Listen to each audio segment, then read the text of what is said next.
And welcome to Prague in the Czech Republic for the International Canoe Federation's first Slalom World Cup of the 2017 season. Athletes from 32 nations are competing on the legendary Troja course, 300 meters long, rapid block system, 15 cubic meters of water per second, 25 gates, 6 upstream, and it's been a cracking challenge for the athletes from 32 nations. Let's look at the best of the action from the weekend. C2 means 2 men sitting in the same canoe with 1 paddle each. Kuchera, Batik were the first to go. We follow the top athletes. Pico, Bizzo, recently crowned European champions. In fact, one of 4 French crews in this race. They didn't hit the gate. It's extremely windy. However, the wind is blowing directly up the course, so they can anticipate somehow. As you look down the course, there's a lot of what's called staggers. They're all downstream gates, green and white. The idea, you need to negotiate your way through these gates without hitting them. Here's a red and white gate. Here, clearly, you have to go up. If you hit a gate, an immediate 2-second penalty is added onto your time. If you miss a gate or knock it out of the way, it's a 50-second penalty and game's over. Hugo, Bizzo, Pierre, Pico, 1.56 better than the other athletes that have gone so far, so they immediately take the lead. Next to go, the French flyers, Gauthier, Klaus, Mathieu, Pesch, who, by the way, in the winter, they work for the marketing department of the French National Railway Service. Very experienced pair. They've actually been paddling together for the last 15 years. The highlight of their career so far was taking a bronze medal at the Rio Olympic Games, and everyone remembers in London they just missed out taking a 4th, hitting the last poles on the way through. As we see at the moment, they're incredibly coordinated, backing off there just to make sure they give themselves room for the next gates. And that's the key here. There are so many gates that come quickly after each other. You really have to set yourself up correctly. But they're making light work of this. So far, they're clean. The tactics have been worked out before, really showing the coordination, and we saw in the last split they were 2 seconds up. They're coming, it's going to be a great time. Here they go. Oh no, they've just hit the last post. Oh, that's going to cost them. Well, they've come over in first place, but they're absolutely furious. Jonas Kasper, Marek Sindler, the top Czech pair at the moment. These true professionals know the course better than anyone else. Although this course hasn't been set by a Czech, it's been set in fact by British coach Mark Delaney, with Jiro Priskovic Sr. checking that everything works out. These Czechs do practice here, and they certainly know every combination, and they can adapt. They know to back off, when to attack. And they're a fraction of a second up. Also crucially, no penalties so far. You can see on the right bank of the river, thousands, about 3,000 cheering Czech fans, which certainly make the difference. On the other side of the river, there aren't any fans. That's where the television cameras are.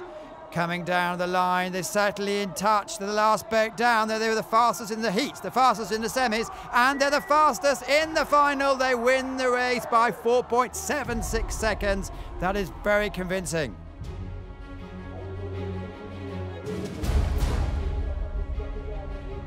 Kasper Sindler, gold, Czech Republic. Klaus Pesch, silver, France. Pico Bizzo, bronze medal for France.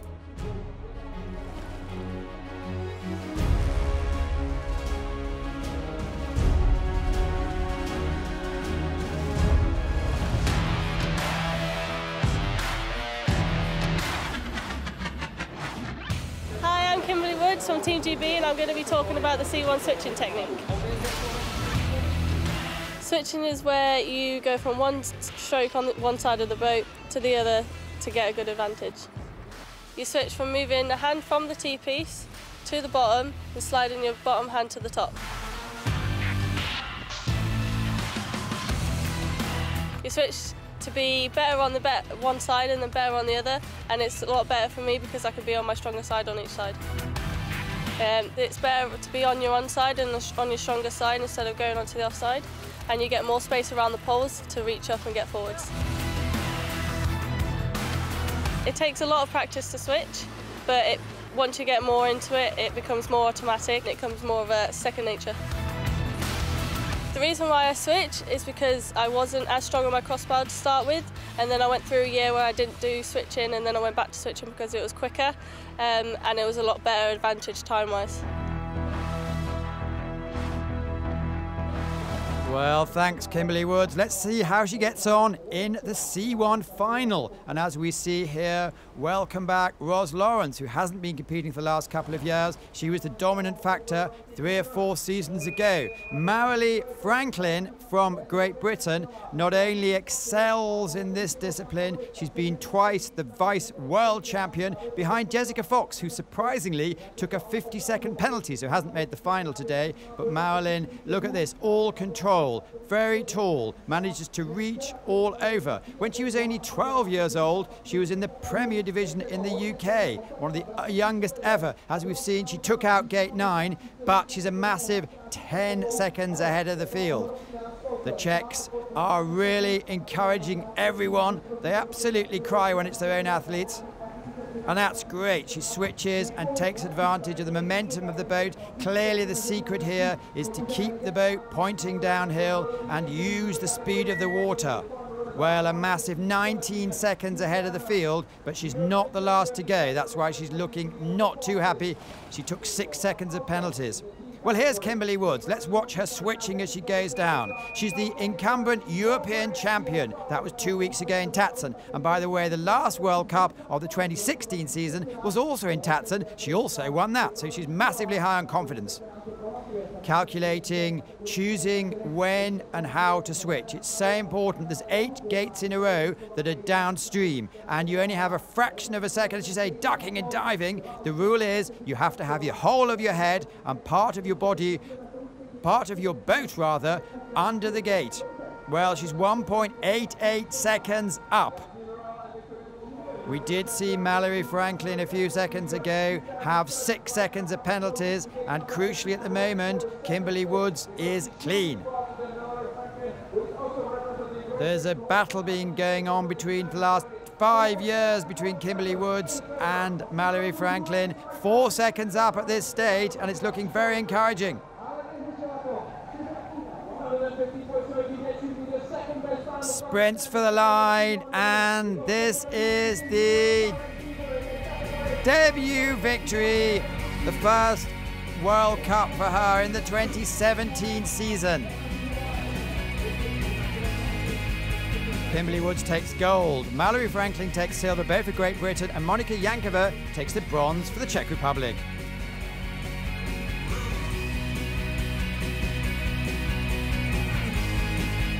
You can't control the weather, but so you've got to do what you can. But the course is challenging. The river is very technical, but it's also really fast. So you've got to work your way around on each of the conditions that you've got. And today the course was really hard as well. So trying to figure out all the lines with fast water, it was a bit tricky, but it came out well.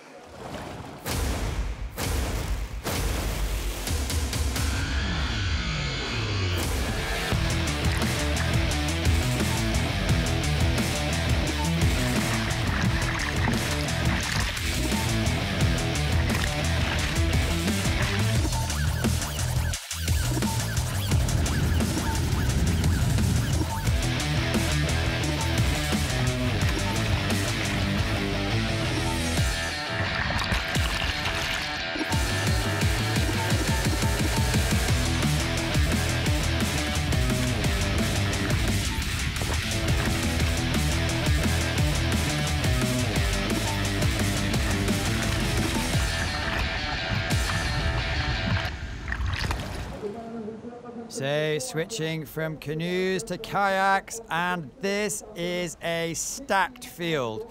All absolute flyers. Sebastian Schubert from Germany didn't make the Olympics, and it's so tight there. Hannes Egner, who did, actually didn't make the final today. It's all about controlled speed. They don't have time to really think. They just have to let their reactions come into it. And Sebastian Schubert at Augsburg, which is his home course, where, by the way, the World Cup will be going to next week, is almost unbeatable on his day. Very powerful, really using the wave, but maybe being held up a second or so on the upstream. However, is putting forward a really strong performance and clearly moves into the lead. But he knows there's plenty of athletes to go. Yuri Priskovich. It's his father who partially designed the course. Yuri Priskovich is the incumbent world champion from London 2015. Last year on this event, it's held in September, he won by 1/100th of a second and is a real flyer. He's been coming here since the age of 5 or 6, knows everything, said he's exhausted at the end but always gives it his all, and if you hear from the crowd, they are really pushing him on. Nearly a second up. Knows exactly the lines. Oh, he's been held up. How can that happen? He's done this skate thousands of times, but uses all his force to come over the line. And where are we? Well, moves into first place. 2 seconds of penalties. Vit Prindis, yet to win on this course. One of 4 Czech paddlers who last year came first, second, third and fourth, all within 0.7 of a second. He's known for his stylish style. Down the course he flows, using the water. See the present standings, and he is slightly off the pace. But as we saw on gate 13, Yuri Priskovich did pick up a 2-second penalty. You're allowed to punt off the side. Tactically knows what he's going to do, knows when to spin, knows when to back off, and knows when to absolutely force it. Here he comes over the line.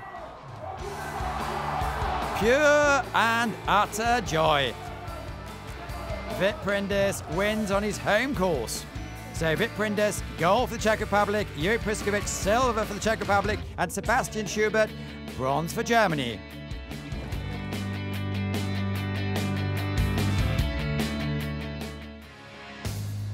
Now this is called Extreme Slalom. We had heats, quarterfinals, semi-finals, and these are the top 4. Mike Dawson from New Zealand has completed his Eskimo tour. They are in creek boats. They have to go 2 upstreams, 3 downstreams, and look at that, he's intelligently taken the right option, so the 3 Czech great friends but rivals are holding each other up. That's the first medal for New Zealand in the World Cup Series, and it's Mike Dawson with his great mates. Yeah, for sure, it's for fun. You know, it's not about the race. I mean, it's a World Cup, but it's still always about fun. These are my buddies, and I love to race with them. See Vavra come second, Vit third, Tunka fourth. We paddle a lot together, and it's always cool to share moments like these. Well, it's something new. It's the C2 mixed, something you look forward to in the future. 3 Czech teams, an Indian team. Let's have a look at Veronika Vogtova, Jan Mezek. Veronika is in the front, although it's not compulsory. She is a very strong K1 paddler, and now she's having the advantage of going with Jan Mezek. It's difficult enough for the individual boats to come down here, but the pairing boats, it's almost impossible with the lack of experience they have together, but clearly they have a good understanding of the water. Jan Mezek, 39 years old now, however he was a former junior world champion. They have practiced a bit. A few weeks ago they were the Czech trials where 6 boats were in it, and they move into the first rank and have had a lot of fun. Teresa Fizerova, Jakub Jane. In the Czech trials, they won 3 out of the 4 races, so we're hopefully expecting something quite powerful here. Jane has a very light partner today. She's 19 years old, and she's also a very accomplished individual paddler. This is something that we're hoping that other nations will be putting in teams heading up to the World Championships, which clearly are going to be in Pau this year in the south of France. Well, they're 2 seconds up, but they've just hit another pole, so they're going to be even on the time. Well, you won't have a better crew negotiating that. The pairs were in the 1920s and 1980s. Let's see if they come back into fashion again. Well, they won by a huge margin. As you can see, Czech 1, 2 and 3. India put a team in, lacking a bit of experience, but it's a good start.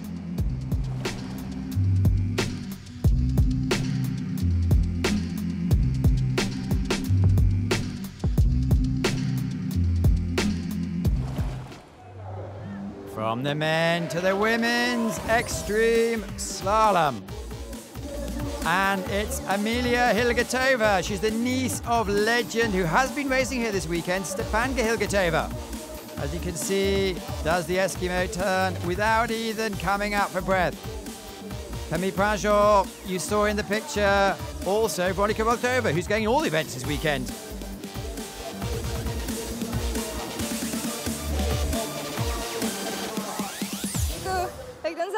Well, I think for me, it's a little bit of luck, because extreme slalom, it's always like that, and it's not just, to be honest, about the skills. I'm really happy I won, because my slalom at K1 didn't really go well today, unfortunately, so it's a bit of compensation for me today. And on to the K1 final, where unfortunately she didn't make the final, but these are the ladies who have stacked with world champions, Olympic champions, and Ricarda Funk, who won here last year, one of the top German paddlers, very, very light, but incredibly powerful, and always keeps the boat going in the right direction. Here she's taking advantage of the different formations to really keep the boat going, and looks in control so far. We saw an early 2-second penalty, but to be fair, most of the athletes have been having penalties today. It's such a difficult course. Essentially, the course is the first 50 meters flat, then it's really bubbly and technical, and the last 70 meters flat. There's no chance to mentally or physically take a break. 4 seconds of penalties, which can be painful, but she is a very powerful athlete and keeps the momentum going over the line. Well, just by almost a second, moves into first place. That's Ricky Funk from Germany. Next to go, Kimberly Woods. Well, you might recognize her face. She won the C1 earlier, showing that she's a very accomplished paddler. In fact, 3 paddlers were both in the C1 and K1 final. It's another day, so they had a chance to rest up a bit, and clearly here you can see it's a 2-bladed paddle and they're actually sitting down. The length of the paddle is up to them. The dimensions of the boat, the same for the men, by the way, so they can switch when they like. 0.88 seconds up. She's having an absolute dream weekend. Negotiates the curl move with great dexterity and skill. Has she got the energy to complete it? This could be her first medal. Well, she moves into first place and couldn't be more delighted. It's the pocket rocket, Mylin Shuro, who has been suffering from a bit of vertigo for the last few months. But bearing in mind what she's been putting herself through, of course, she is the reigning Olympic champion from Spain. Sometimes she's so fast, she just obliterates the field. Known for her extraordinary power to weight ratio and also an amazing sense of the water. Really able to find the exact placings of the paddle here, and she was half a second up. All she has to do is complete the last section. Oh no, she's dropped low. 1 second lost, 2 seconds lost. Well, she's really going to give it something special here to make a medal. All her force, how's she going to do? And it's a victory by a quarter of a second. Wow, I think she looks surprised there. So, Miley Shure takes the gold for Spain, Kimberly Woods takes the silver for Great Britain, and Ricarda Funk takes the bronze for Germany. Well, thank you. The race here in Prague is a very, very challenging race. It's hard for me. I was out of the first run into the semi-finals. I had to do a second run, similar to the Olympics, in fact. And in the semi-finals, I did a good run. It was comfortable. But there in the final, it's always difficult for me to arrive to the final. And then I just try to give everything I can. The final run wasn't very good, but the course is really challenging and so difficult. And it was good enough for me to win the race.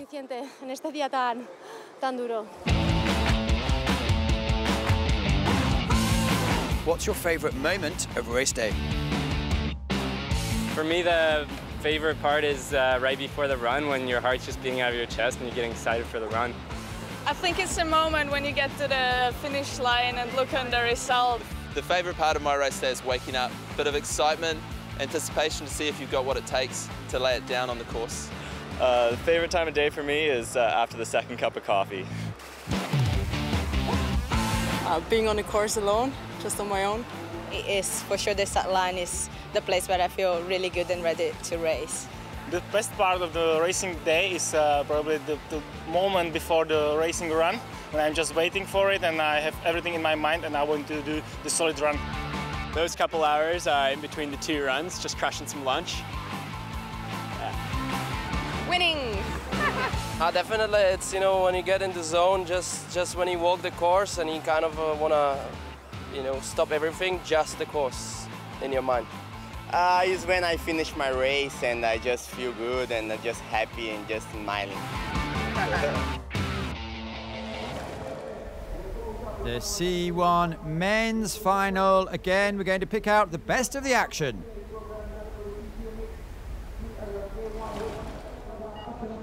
First final for 19-year-old Raffaello Ivaldi. His father is one of the national coaches, used to coach the Brazilians to their Olympic success in Brazil. His brother's a top paddler. And he is really fulfilling his potential. Had a good Europeans a couple of years ago. And has really come on in the last few months. XX confidence, just missed out of the final in the Europeans. Has 1 penalty, that's 2 seconds on, but he's looking very, very strong. See his crossbar here. He's not switching. Most of the women switch, but most of the men don't, in fact. They have a little bit more power. Comes over the line for the run of his life.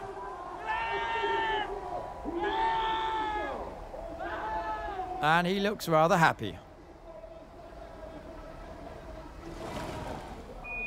Here's no stranger to pressure and big competitions. It's the Olympic boat for the Slovakia teams. And if you can beat Martikan and Slakowski, you are a good paddler. In fact, he came second in the Rio Olympics. In the World Cup here in Prague 2016, he actually won. He's known for his very long levers and his extraordinary ability to read the water and react very quickly.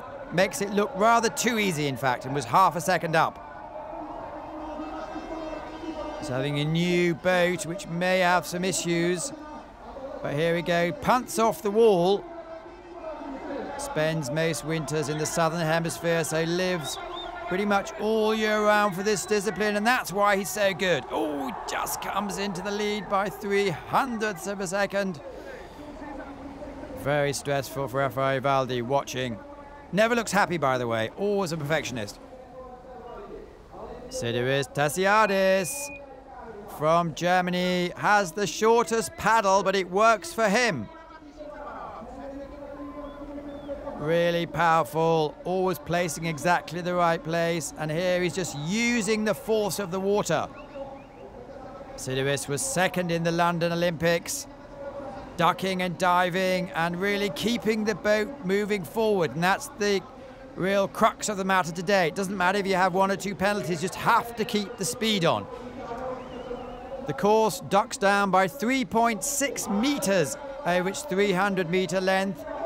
And the water is absolutely flying there. 2-second penalties. It's going to be close. It's a long final sprint. And that is the delight of a man who's just claimed his maiden World Cup victory. Gold goes to Sidiris Tassiadis from Germany. Mattia Benner, silver for Slovakia. And Raffaello Valdi takes the bronze for Italy.